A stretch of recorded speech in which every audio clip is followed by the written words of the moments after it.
Hey YouTube, this is the Art of Prepping. Thanks for joining me today. I'm a little under the weather right now. Totally be honest with you. I got some sinus issues. The weather's changed so much, and I've been outside probably a little too much, and just not feeling too good. But I did want to do this request video by FSO, Fishing Survival Outdoors. If you haven't checked his channel out, it's a newer channel, and he's a young lad. I believe he lives somewhere in Australia, and he's pretty cool. So check his channel out. And just wanted to show you some of my knives because he's asked to see my knife collection. I'll break this up into two parts. The first one is today we're going to do the folding blades. The next part would be fixed blades. But with that, I'm going to have to preface though that a lot of my knives are in kits, survival kits, hiking kits, car kits, all over the place. And so it is a nightmare to actually retrieve all those. So what I'm just going to do is just give you a taste of my collection. This is just a small percentage of knives that I have, but maybe it'll just give you a snapshot of the type of knives I like and the type of knives that I gravitate toward, and just kind of things that I've explored. I do have a whole bunch other than these that I'm going to show you that are available to me around the home, but I didn't want to just put, I don't know what another word for it, crappy knives or knives that I wouldn't really want to actually share. You know, sometimes you go through a lot of ups and downs, or success and failures when you're purchasing blades, just like with anything else in any hobby. Some of them are hits and some of them are misses. And so I'm just going to kind of delete all those misses from this particular video and this collection, so that you can just see maybe more of the highlights, if you will, even though these are not all like really high end by any means. These are just really practical knives and fun knives to put in a collection. Now, with that being said, let's start with the first one. This is a very special knife to me. I'm not sure how old this is, but it has a few decades minimum of use on it. I'm pretty sure. I'd say if I had to guess, it's probably between 35 and 55 years old. I just don't know. It's a little hard to research this knife. But this knife is marked uh, Providence Cutlery Company. It's real hard to see that there. I did get out a magnifying glass just to make sure it was right. Yeah, Providence Cutlery Company, but made in Providence, Rhode Island, USA. And so this was my grandfather's knife on my dad's side. And when he passed away, I was actually inherited his toolkit, and in his toolkit had his pocket knife. And so I was really lucky to get this. And a lot of people would say, well, it looks like it's a cheap knife. It does have some cheesy yellow handle scales, no doubt about it, but they are intact. Even though they're not well machined or crafted, I'm sure this was probably not a very expensive knife. But nonetheless, it was, my grandfather's. And so it's more like a pen knife, if you will, with a clip point there, and there's a secondary small blade, and that's pretty much what this little knife is. And so let me just close it up, and I'll show you. It does have some rust on it that I've tried real hard to get off, and I could probably do more, but I have sharpened both blades. I don't typically carry it a lot, and just because I'm afraid I'm going to lose it, and I would feel bad if I lost this. But this is just something that I've inherited and that I really enjoy. So this is special to me. Now the next special knife to me would be my Camillus. This is the original Camillus, not the new branded Camillus. This is the original company, and they don't make these like this anymore. And so this has some type of a red jigged bone. It has the Boy Scouts of America symbol crest on there. When I used to be a Boy Scout, this was my Boy Scout knife. And so my mom got this for me, and really enjoy this knife. It shows almost no wear on it. On the main blade, it has the Boy Scouts of America symbol and stuff. And, case cutlery or case knives, they make something very similar to this, but the old Camillus is a very nice setup here. And it's a multi-tool and a blade. They have like the can opener and bottle top opener and stuff like that on here as well. So this is a special one. I have a video on that as well. Well, actually, I don't have a video on this one, but I do have one on the Camillus. And then we're going to kind of just roll through here. Just trying to pick different items here that I'll show you. The next will be just a small percent of my collection of Winger brand multi-tools. These are my Wingers, and actually that's all that I pulled out, but I do have more. But these are some Wingers, and these are just some really, high quality Swiss-made, of course, Swiss Army knife. The Victorinox bought these out a few years ago, but so they work together now as collaborations. And Winger is a very high quality, just like Victorinox is. And you can tell the difference with the logos and the crest are different.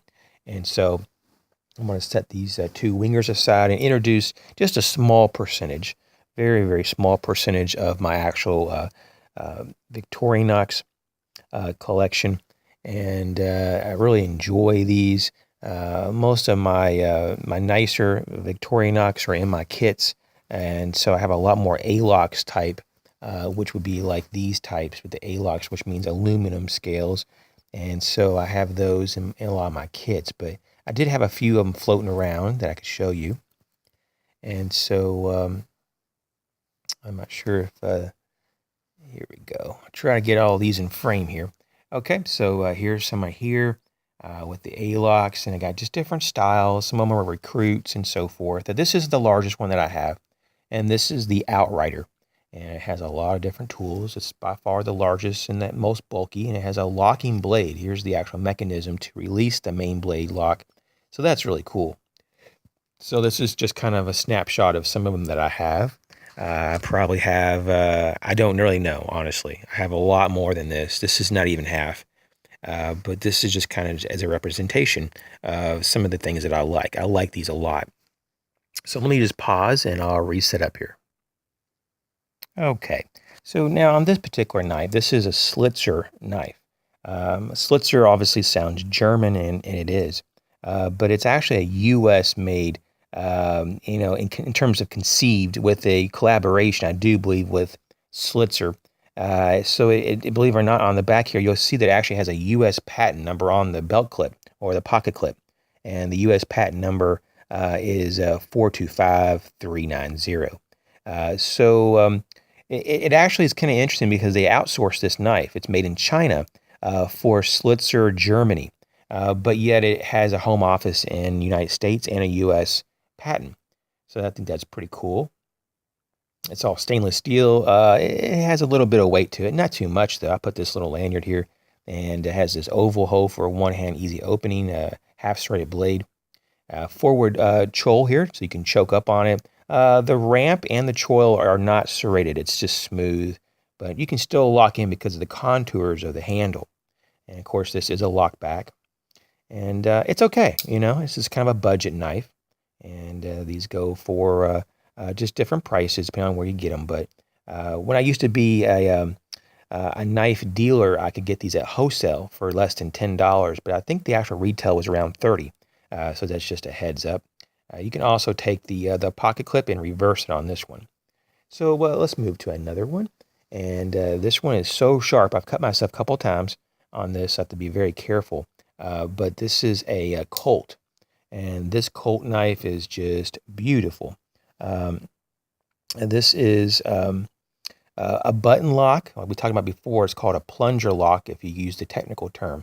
And it uses to open... to lock the knife and to in the open position, and but you can still open it though. Some of the plunger locks are made so that it locks in the closed and the open position. Now this one uses the walnut handle inlay scales. It has the right here for the lanyard. It's an open pillar construction on the back here, and it has a skeletonized pocket clip. This is like I'm not really for sure what kind of aluminum this handle is, but this handle scales, I think it's a T6061 aluminum, aircraft grade aluminum. I'm not for sure about that, but if my memory is correct. So I'm a little bit out of it though. Once again, my sinuses are kind of jacked up right now, so I'm not feeling 100%.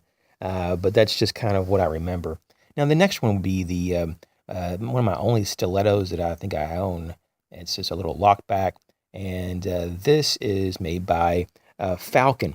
And this is the Falcon brand, made in Italy. And it's pretty cool, actually. It's not like, it's something that I'm like, oh, it's so cool. But it is handmade in Italy, has olive wood, um, and it does smell good. Yeah, it still smells really good. And it has this, I believe it's some type of a brass and nickel silver bolsters, I believe. That's what it's called. Let me just pause this video and I'll open it for you. Okay, there's a little bit of oil on here. I try to keep them well oiled. That you can see here, though, it's pretty cool. I mean, it might be a little hard to see that, but it says on there on the Ricasso, it says Falcon with the little falcon head on there, Italy. On the presentation side, and there's nothing on the back side. But there is a false edge on the top. It's not double edged or anything. It has a nail nick to open it, so it's not an easy open kind of one hand thing. It's okay sharp. It's not real sharp. But there you go. It's pretty cool. Pretty cool stiletto. And let's see here. What's next? So the next item was going to be it's called a PS. I believe that's called a Private Selection. Is the brand on these? These are made in China, and so you might be thinking, okay, so what? It's not that great, but they are very cool. Actually, they're not what I would probably call like handmade, but they're very high quality. And so they use like this brass inlay here. It is like acid etched for the logo, which has a P and an S with a shield and a sword going through. The actual these scales are made from buffalo horn, like literally buffalo horn. It's a little hard to see the actual grain and texture. Maybe on this one you can see a little bit of that scale. See that horn scale? It's very cool. Every one of them are different, and so I have two of these. It has the brass pins, and I think it's a nickel silver bolsters, and so these are just some really nice. Even a little pocket clip here. Gentlemen's, knives here. Just some pen knives, and just real classy for around the office. It doesn't look too intimidating or any kind of threatening. They are a little bit larger though than most people would probably carry, but there is no locking mechanism. That's something that I don't really care for, but yet it's not a big deal. These are just light duty office kind of type of tools, and so it does have just a compression type of spring on there that opens, so it's a slip joint type of knife. And so that's just a pair that I really enjoy, that I really like. The next one, this is kind of cheap. I was kind of even hesitant to even show you this one. This is just a cheesy one, but it is pretty smooth. This is made by Maxim, and it just has some FRN handles or of some type, and just a little liner lock. And so, it just kind of feels good. It opens up real easy, easy to open, close, and so that's just another one. This is going to be a Leatherman. This is the Leatherman C39X, and a half serrated. And pretty much this is just one of other many different types. I got a little bit of dirt on this one, but yeah, it's just a lot of different types of Leatherman knives, believe it or not, that are out there.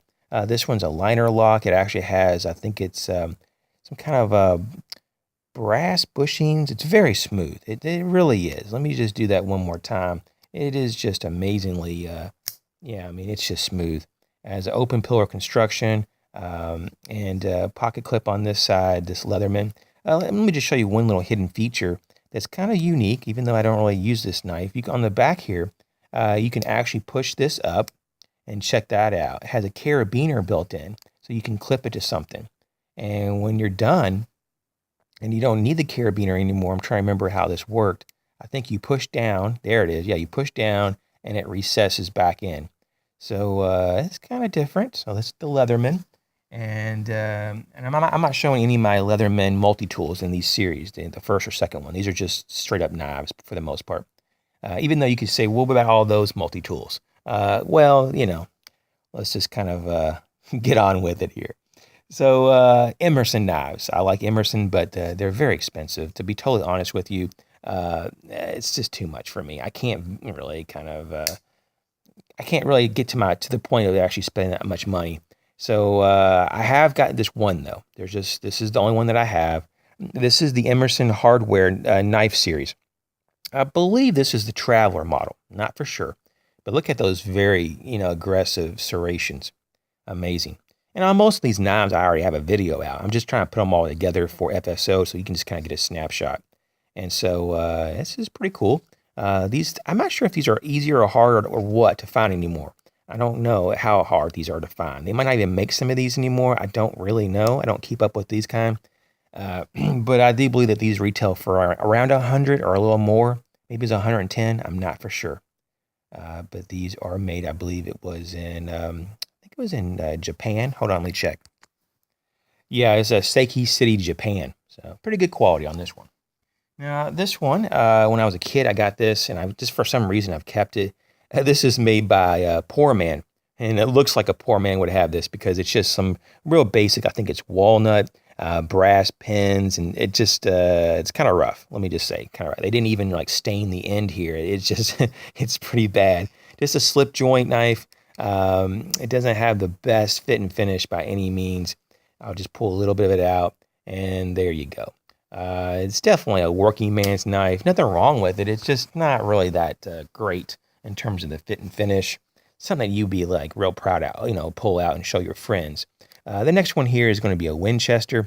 Let me just see what's the deal on that. Oh, there you go. I didn't pull it hard enough. This is something that I never really use either. It's just a little too bulky and a little too heavy. I mean, the scales are just too thick.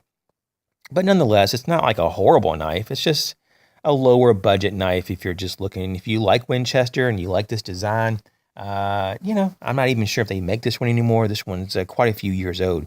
But this was part of their, let me see if I can read it here, Winchester Ranger series. And so it was like their law enforcement series, if you will. This was their partially serrated. On the back here, it just says 440 stainless steel. It has a pocket clip. It's a pretty decent low riding kind of pocket clip. Pretty discreet carry.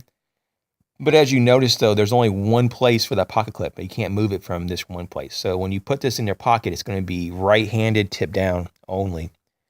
So these scales are some kind of a textured. It's definitely a plastic, but it almost feels like it has just a touch of rubber, even though I don't think it does. But this one does have a backspacer. So if you're kind of into having open pillar construction to keep the lint out and be able to clean it easier, you're maybe not wanting to actually have this one. But anyways, that's just my Winchester. I don't really get into other Winchester knives. Okay, so the next thing would be, Cold Steel.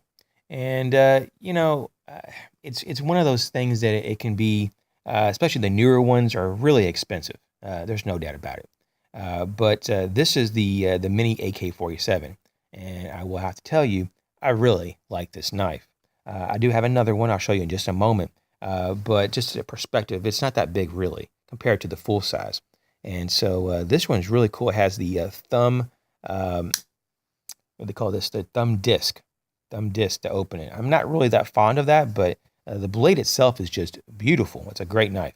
And look at the ergos on that. Look at how it just kind of like your hand just gets locked in there. I mean, it's a little bit tight. I got some big hands, so it's hard to get it all in there, but you can just really, the G10 is just super aggressive, real grippy. This thing is grippy. And so I just wanted to show you that one. It does have the, let's see here, the, what do you call this? The triad axis lock or the triad lock or something like that. Yeah, triad lock. It works really well. So let me just grab the other one real quick. Okay, so I found the other one. This is the American Lawman, a much bigger variant, really, than the Mini AK-47. Doesn't look like it's that much bigger, but it really is in hand.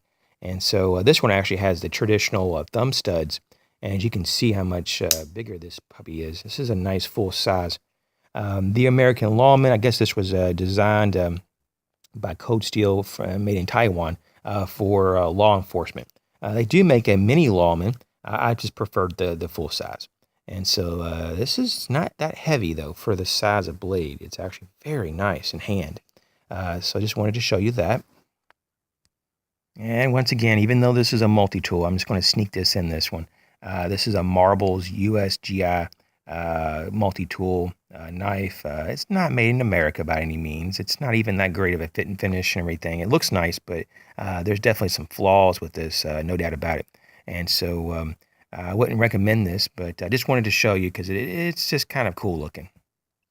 Okay, so the next two knives, I don't really have a very large collection of Bokers, but these are just going to have to represent my Boker knives.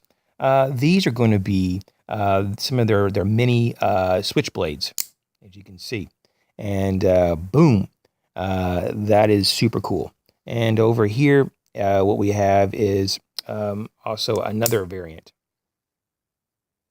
And so what we have is just it's actually pretty interesting, really, how so many different kinds. There's so many different variations of these, really, that are out there. Now, this is going to be, I believe, they're foliage green, and they're black on their kind of a satin finish and the black blade. And I carry these off and on. I mean, these are not like something I would carry a lot. It just happens that where I live and everything, these are legal to carry and to own, obviously. And so they are pretty small, though. Let me just show you. Pretty small. I can't really even, handle them all and get them all in my hand. But so this is a model number 0533, Automat Kalishnikov 74. And this is the model 0440. And Oz 8 steel, made in Taiwan. So that's that. Here's just 3 of my Smith & Wesson knives. I'm sure I have quite a few more. But these are the ones I could find pretty easily. This one is the Cutting Horse series. This is just a standard Cutting Horse.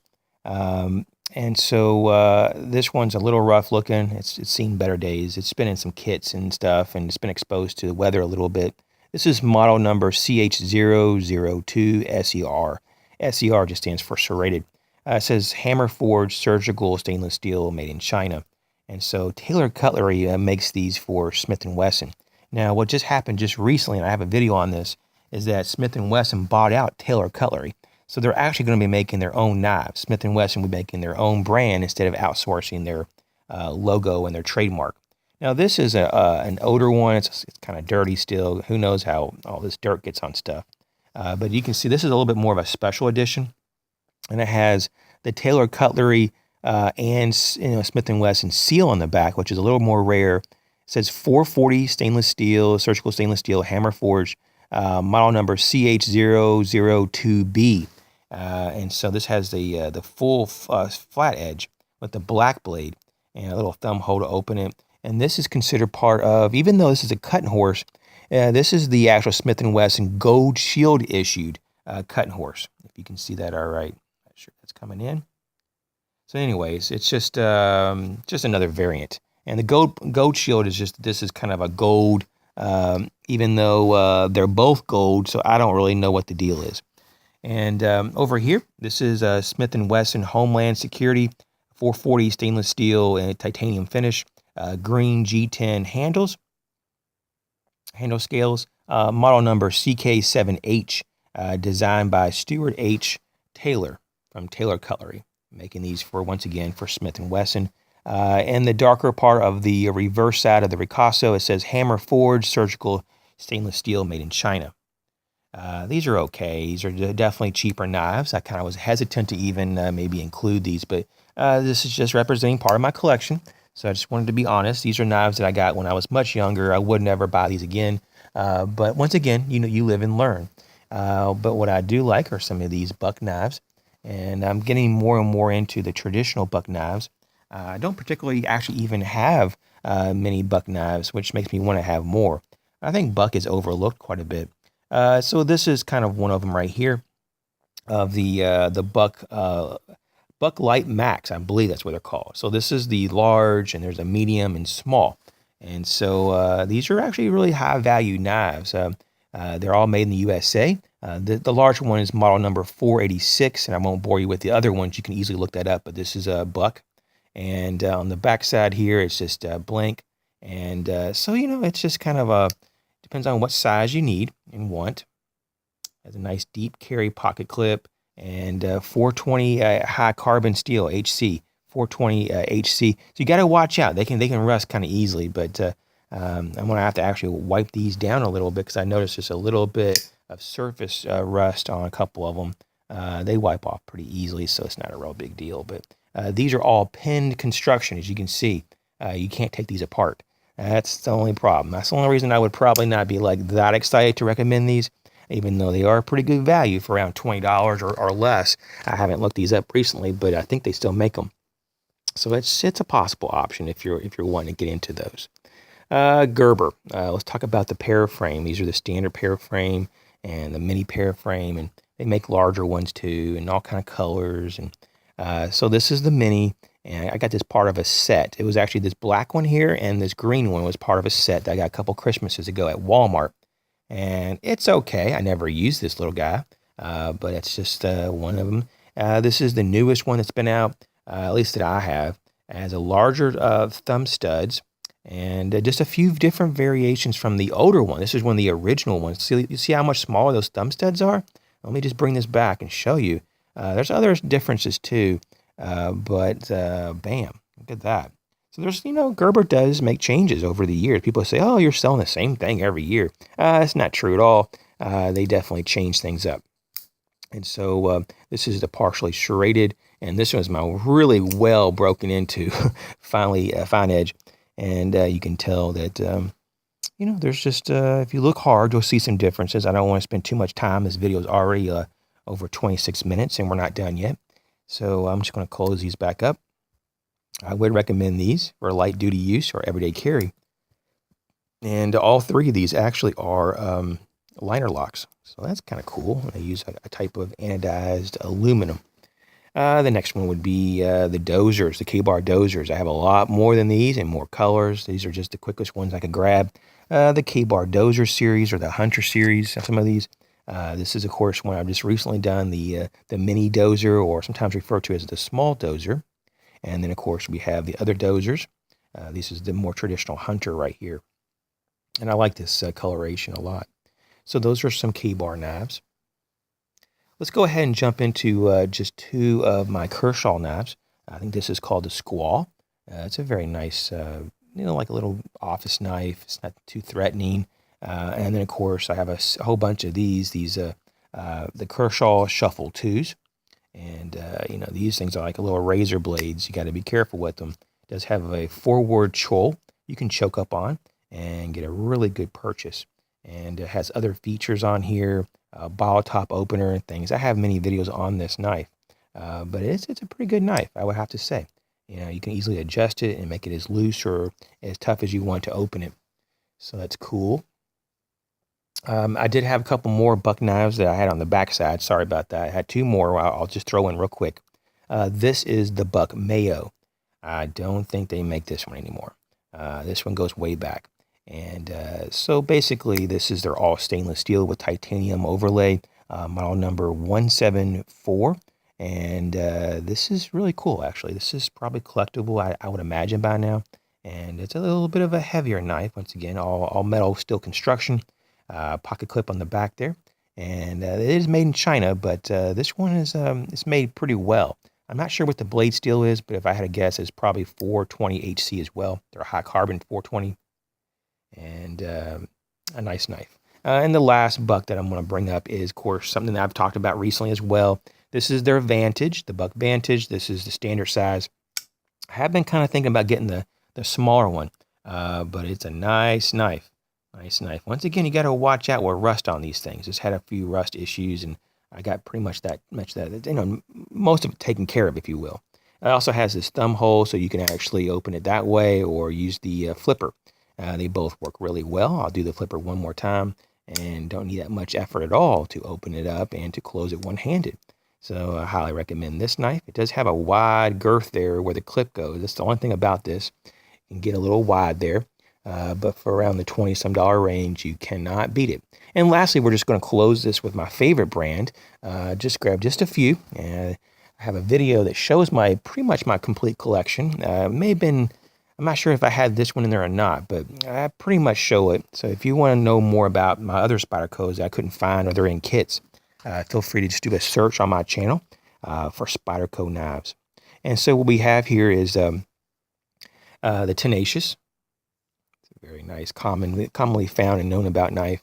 This is the Byrd line, their subsidy company of knife company. The Byrd, BYRED, sorry, BYRD, and it's the Meadowlark 2. It's been out for a while. Very nice. This is their new 2016, the H1 Salt in all black. This is the blacked out version. Even though this piece of the hardware here and there of those screws are not blacked out, everything else is. Has the titanium clip, H1 steel. Very awesome. Highly recommended. And of course, this is the one that has the full serrations. And you can't go wrong with that. On the Ricasso, it says on the presentation side, Spyderco H1. Has a kind of a gold H1 logo there. And on the back, it says Seiki City, Japan. Very high quality. Very, very nice. I will say, though, that there's nothing on this that can rust. And I'm not saying rust resistant. I'm talking about like rust free. This one right here has this is, of course, the Delica 4 and VG10 Spyderco with the Emerson Wave feature. This hood here has a nice thumb ramp that's jimped, and it locks in your hand. This is one of my favorite knives, and I really keep on finding myself going back to this. And lastly is going to be, I guess this is a collectible, or at least at some point this was, I guess, I'm not for sure really what the deal is on this. There is some imperfections on this that make me wonder if this was a special edition or if this was just an early production. But there's a few grind issues that are just kind of threw me off that weren't finished. But I don't know. Overall, though, this is just another Delica, but a very early rendition. It has special markings of 015V. This is a VG10, fourth generation Delica, a Delica 4, and it's in their gray. But I think this is closer more toward like a foliage green, but it's a very much of a gray knife. I think it's more a gray though. It doesn't have, to my opinion, a little bit more of that green tint that you would find in a foliage green. So, anyways, these are just some of my knives that I presented today. Once again, doesn't represent the entire collection, but it is a fun thing to go over. Maybe in another week or two, or whenever I can get feeling a little bit better and have more time, I'll try to do the fixed blades, and we'll go from there. Thanks again, FSO, for the recommendation and for the idea. It's actually a pretty cool idea, and I hope everyone's well. And I'll catch you soon.